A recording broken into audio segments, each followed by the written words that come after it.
Avant la formation de coach, j'étais manager. J'ai passé 35 ans dans une grosse entreprise automobile, plutôt dans les activités commerciales. J'ai été sur Paris, j'ai vécu en Tunisie, j'ai vécu en Croatie, j'ai vécu à Lyon. Alors comment je suis arrivée au coaching? D'abord dans un premier temps pour mon activité. En fait, je travaillais dans un organisme qui était en pleine transformation, notamment réflexion sur les pratiques managériales. Ça faisait un moment que c'était en moi mais que j'avais pas le déclic. Et il s'est opéré au moment où j'ai fait moi-même un bilan de compétences. Et toi du coup? Et moi c'était plus par rapport à l'accompagnement des collaborateurs que j'ai dans le management. Voilà, l'objectif c'est de mieux les accompagner avec des techniques de coach et pouvoir devenir coach interne ou m'installer en tant que coach indépendante.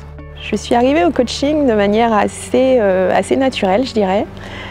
J'ai travaillé avec une personne pendant plusieurs années qui est devenue une amie et elle faisait une formation de coach. Et donc on échangeait assez souvent sur ce qu'elle découvrait, ce qu'elle faisait, ce qu'elle apprenait. Et assez rapidement, en fait, je me suis dit, tiens, mais c'est exactement ce qu'il me faut. C'est ce qui me manque. Le fait d'aider les personnes, de les accompagner, sans être dans le conseil, mais vraiment d'être là à côté, de les aider à avancer d'un point A à un point B. Et ça me plaisait beaucoup. J'ai été attiré par l'idée de dire j'aide les gens à se réaliser et à atteindre eux-mêmes leurs objectifs. Et je prends mon plaisir non plus dans la réalisation de ce que l'on attend de moi, mais je prends mon plaisir dans le fait de voir les gens être satisfaits d'eux-mêmes en quelque sorte.